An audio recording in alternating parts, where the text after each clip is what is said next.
नमस्कार दोस्तों, आप सबका स्वागत है मेरे यूट्यूब चैनल के ऊपर। दोस्तों, अगर आप हमारे चैनल को सब्सक्राइब करके बैठे हुए हो तो बहुत अच्छी बात है, क्योंकि लाइव मार्केट के अंदर मैंने कल आपको अपने चैनल के ऊपर 2 लाइव वीडियो भेजी थी। यहाँ पर लाइव मार्केट की सिचुएशन भेजी थी, और जो लोगों ने ये वीडियो देखी होंगी तो वो काफ़ी हद तक समझ चुके होंगे कि यहाँ पे मार्केट के अंदर क्या चल रहा है। मैं आपसे हमेशा रिक्वेस्ट करता हूँ कि हमारे चैनल को सब्सक्राइब कीजिए, ताकि आपको हेल्प मिलती रहे लाइव मार्केट के अंदर भी, और साथ में हमारे टेलीग्राम चैनल को ज्वाइन करना मत भूलिएगा, क्योंकि सारी की सारी अपडेट्स मैं वहाँ पर भी डालता हूँ। और साथ में हमारा जो ट्विटर चैनल है वो काफ़ी इम्पोर्टेंट है, क्योंकि वहाँ पर भी बहुत सारी एक्स्ट्रा इन्फॉर्मेशन आपको लाइव मार्केट में मिलती हैं। दोस्तों, यहाँ पे यूट्यूब चैनल सब्सक्राइब कीजिएगा, ट्विटर चैनल को सब्सक्राइब कीजिएगा, और टेलीग्राम चैनल को भी सब्सक्राइब कीजिएगा। सभी चैनल्स का जो लिंक है ज्वाइन करने का, वो वीडियो के डिस्क्रिप्शन में दिया हुआ है। दोस्तों, जैसे कि हमने बात की थी अपने लास्ट वीडियो के अंदर, कि यहाँ पर एक बाउंस अवेलेबल है 29 को। क्योंकि यहाँ पर जो है मार्केट के अंदर हमारा जो टाइमिंग के हिसाब से जो हमने आपको दिखाया था कि भाई 29 नवंबर जो है वो आपका पॉजिटिव रह सकता है। तो यहाँ पर 29 नवंबर पॉजिटिव भी रहा, और किस तरीके से पॉजिटिव रहा वो यहाँ पर मैंने आपको लाइव वीडियोस में दिखा दिया है, समझा भी दिया है। और लाइव मार्केट में हमको समझ में आ चुका था कि फ्यूचर्स के अंदर कोई भी नई पोजीशंस जो है वो नहीं बन रही हैं।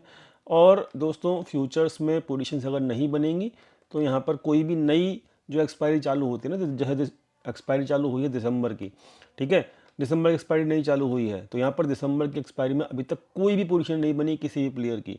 और दोस्तों, ये चीज़ मैंने आपको अपडेट किया था कहाँ पर, लाइव मार्केट के अंदर, और यहाँ पर ये दोनों वीडियो आप जाके चेक कर सकते हो। तो अब आगे क्या? तो अब आगे है जो उसको हम देख लेते हैं। क्या देख लेते हैं? मार्केट को। तो मार्केट जो है वो अब यहाँ पर जैसे कि एक्सपेक्टेशन था कि मार्केट में एक बाउंस अवेलेबल है, वो बाउंस आया, ठीक है। अब एक इम्पॉर्टेंट चीज़ है जो मैं आपको समझाना चाहता हूँ before coming on the analysis of Nifty and bank Nifty. आज हम DXY यानी कि डॉलर इंडेक्स को हम डीपली स्टडी करेंगे, ठीक है। तो इसके अंदर कौन सी वेव अवेलेबल है, कौन सी वेव चल रही है, वो हम इस पर फोकस करेंगे, ताकि हमें समझ में आए कि यहाँ पे मार्केट के अंदर आगे की राह क्या हो सकती है। देखिए, यहाँ पे मार्केट का जो अभी रिसेंट DXY मतलब डॉलर इंडेक्स का जो रिसेंट बॉटम बना वो ये बना, ठीक है। यहाँ पे बना एक अच्छी खासी गिरावट के बाद, क्लियर। और ये बॉटम जब बना तो मार्केट के अंदर 25 सितंबर से लेकर 27 सितंबर के आसपास ये बॉटम बना है।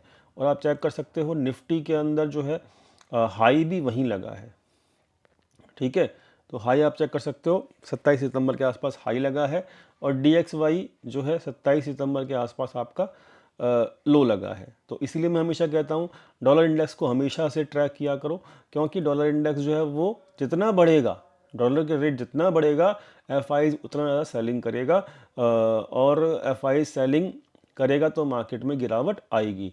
और आप देख सकते हो FIs की जो सेलिंग है वो 27 सितंबर के बाद यानी कि पूरा अक्टूबर पूरा नवंबर कितनी हैवी रही है, अगर आप देखो तो मंथली बेसिस के ऊपर आपको दिखेगा। तो अक्टूबर पूरा 27 सितंबर के बाद अक्टूबर आता है, तो अक्टूबर पूरा चेक कर सकते हो 1,14,000 की सेलिंग थी। नवंबर चेक कर सकते हो 45,000 करोड़ की सेलिंग थी।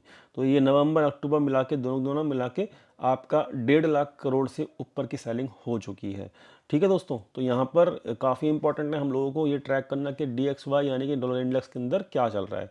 और अभी रिसेंटली यहाँ पर आप चेक कर सकते हो कि 28 और 29 को भी यहाँ पर सेलिंग हुई है आखिरी के 2 दिनों के अंदर, ठीक है। तो ये काफ़ी इंपॉर्टेंट है, 29 और 28 को सेलिंग करके गए हैं FIs लोग इक्विटी सेगमेंट के अंदर।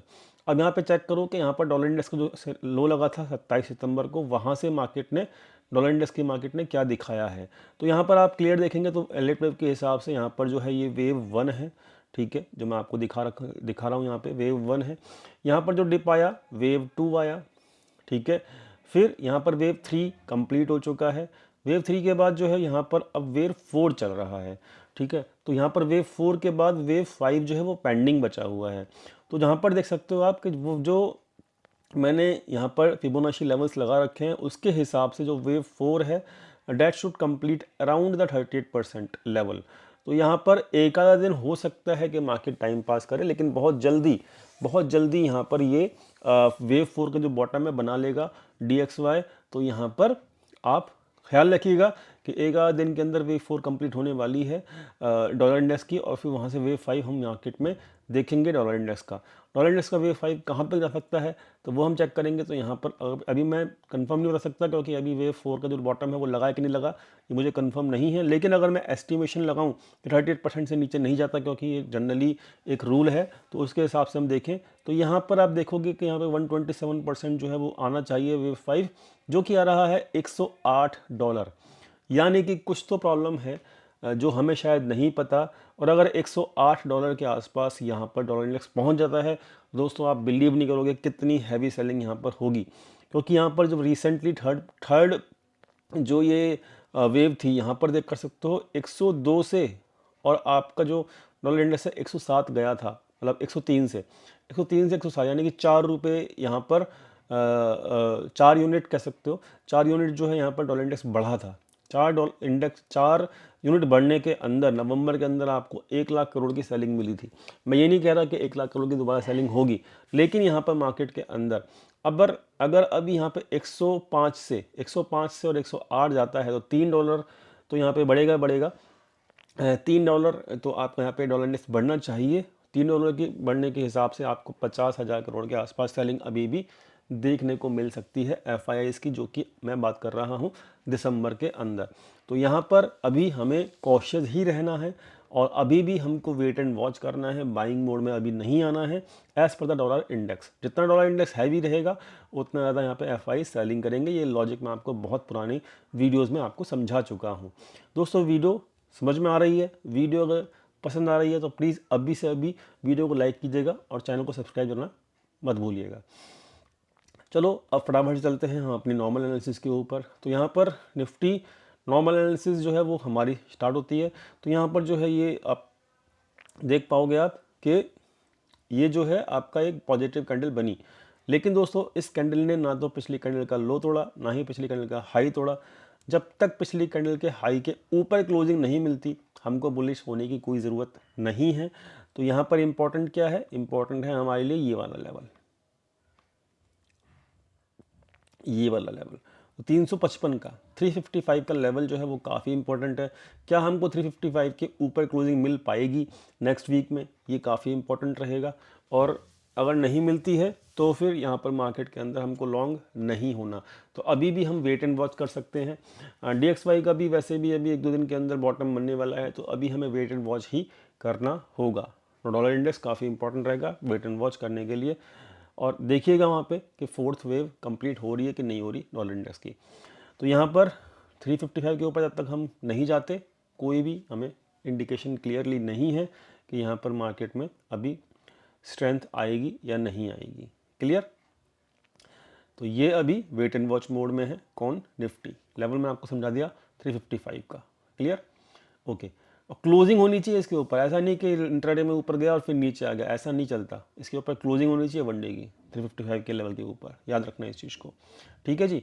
अब आते हैं फटाफट से अब रिलायंस के और HDFC बैंक के ऊपर। तो रिलायंस जो है वो क्या कहने की कोशिश कर रहा है? रिलायंस जो है वो कुछ भी करने की कोशिश नहीं कर रहा है। इसने भी एक तरीके से कंसोलिडेशन दिखाया पिछले पूरे हफ्ते में, और अब इसके लिए इम्पॉर्टेंट ये रहेगा कि ये वाला जो लो है ना, ये काफ़ी इंपॉर्टेंट है 1270 का। 1270 के नीचे अगर जाता है तो ये फिर रिसेंटली लो जो है तोड़ने जाएगा, इस बात का याद रखना। तो रिलायंस जो है अच्छी इसने दिखाया मूव, पर ठीक है कोई दिक्कत नहीं, गिराई बहुत है, थोड़ा बहुत बाउंस दिखाएगा, लेकिन ये 1270 का लो है, याद रखना ये काफ़ी इंपॉर्टेंट रहेगा। जब तक ये नहीं टूटता आप बेरिश पोजीशन इसमें अब नहीं बना सकते, क्योंकि ये एक बाउंस के लिए तो एलिजिबल है ही। ठीक है। तो रिलायंस जो है वो अभी एक तरीके से रेंज बाउंड टाइप का है पिछले पूरे हफ्ते में। अब लेवल जो इंपॉर्टेंट रहेगा 1270 का रहेगा। बात कर लेते हैं हम HDFC बैंक की। तो HDFC बैंक आपको मैंने बता रखा है कि जब तक 111 के ऊपर क्लोजिंग नहीं देगा वीकली बेसिस के ऊपर, सॉरी 127 के ऊपर जब तक क्लोजिंग नहीं देगा वीकली बेसिस के ऊपर, ये ओवरबॉट ही रहेगा। क्या रहेगा? ओवरबॉट। ओवरबॉट की सिचुएशन में हम लॉन्ग नहीं करते, और यहाँ पर जो पैटर्न बन रहा है वो बहुत सिंपल बन रहा है। ए, बी और सी। तो ये मुझे यहाँ नज़र आ रहा है, अगर ये 127 के ऊपर क्लोजिंग नहीं देता है तो मे बी नेक्स्ट जो सेलिंग है वो शायद HDFC बैंक के अंदर ही हो। वैसे भी FIs का जो हैवी जो वेटेज रहती है वो HDFC बैंक के अंदर ही रहती है, जिसके थ्रू वो मैनेज करते हैं इंडेक्स को, निफ्टी बैंक निफ्टी को, याद रखना। और ये एक पैटर्न जो है वो ABC का अभी चल रहा है, जब तक 127 के ऊपर क्लोजिंग नहीं मिलती। क्लियर होगी बात? तो इसमें भी मैं अब वेट एंड वॉच ही करूँगा, मतलब इसमें भी बाय नहीं करूँगा, निफ्टी में भी मैं बाय नहीं करूँगा, वेट एंड वॉच रहेगा, और HDFC बैंक में भी मैं बाय नहीं करूँगा। क्लियर? जो क्लियर लेवल्स मिलेंगे हमको, वो मिलेंगे मंडे को क्लोजिंग होने के बाद, बट वहाँ पर हमको मंडे की जो शाम की क्लोजिंग होगी वो काफ़ी आगे ज़्यादा हिंट देगी हमको, बट अभी लॉन्ग नहीं कर सकते हम as per the price action. Clear हो गई बात कर लेते हैं हम आज बैंक निफ्टी की भी। तो बैंक निफ्टी जो है वो अभी 61% के ऊपर क्लोजिंग नहीं दे रहा है, जब तक नहीं देगा हम लोग लॉन्ग नहीं हो सकते, ये मैंने आपको समझाया हुआ है पुरानी वीडियोस में भी, और ये आज भी वही इंडिकेशन दे रहा है कि भाई 61% के ऊपर जब तक क्लोजिंग नहीं मिले आपको लॉन्ग नहीं होना। और साथ में इसको गिरावट अगर करनी है तो अब ये इसका जो लो है काफ़ी इंपॉर्टेंट रहेगा, जैसे ये लो के नीचे जाएगा आपका ये मार्केट फिर रीसेंट लो को टेस्ट करने भी चला जाएगा। ठीक है, तो फ्राइडे के जो लो हैं वो काफ़ी ज़्यादा इंपॉर्टेंट रहेंगे हर इंडेक्स के अंदर, बैंक निफ्टी के अंदर भी, ठीक है जी, और निफ्टी के अंदर भी, ठीक है, इंपॉर्टेंट रहेगा। निफ्टी बैंक निफ्टी दोनों के अंदर इंपॉर्टेंट रहेगा। रिलायंस के अंदर तो है ही इंपॉर्टेंट फ्राइडे का लो, ठीक है, अभी आपको समझाया, थर्सडे का लो सॉरी, ठीक है। और जो आपका HDFC बैंक है वो भी काफ़ी इंपॉर्टेंट है, उसके अंदर भी काफ़ी इंपॉर्टेंट रहेगा आपका ये वाला लो फ्राइडे का। तो जो रीसेंट स्विंग लो बने हैं काफ़ी इंपॉर्टेंट हैं सारे चार्ट्स में, और सारे के सारे चार्ट्स अभी भी ये बोल रहे हैं कि वेट एंड वॉच करो या फिर आप लॉन्ग ना करो, ये दो चीज़ें बोल रहे हैं। ठीक है, आपको लाइव मार्केट में समझाया था मैंने कि FIs ने कोई पोजीशन नहीं बनाई फ्यूचर्स में, तो वो चीज़ सही साबित हुई। हमारा जो क्लोजिंग डाटा आया है उसके अंदर बिल्कुल भी कोई पोजीशन यहाँ पे बिल्ड होती हुई नज़र नहीं आ रही है। बस रिटेल जो है वो भर भर के बुलिश, वो भर भर के बेरिश है रिटेल जो है, और वो कॉल राइटिंग करके गए हैं, कॉल राइटिंग। तो वो उनकी कॉल राइटिंग का जो स्टॉप लॉस है वो थोड़ा बहुत तो हिट हुआ था लाइव मार्केट में, मैंने आपको समझाया भी था वीडियो में आके, लेकिन अभी प्रॉपर तरीके से ये हिट नहीं हुआ है। तो इनको बुलिश रखना है तो एक अप मूव थोड़ा सा आना ज़रूरी है, मतलब थोड़ा बहुत 100-150 पॉइंट का अप मूव थोड़ा मिल जाए तो बढ़िया है, अच्छा रहेगा रिटेल, ताकि बुलिश हो जाए और इनका स्टॉप लॉस भी हिट हो जाए। जैसे इनका स्टॉप लॉस हिट होगा इनकी पोजीशंस बुलिश टर्न हो जाएंगी। अभी इनकी पोजीशंस बेयरिश है, इसलिए डाटा जो है बुलिश दिखा रहा है।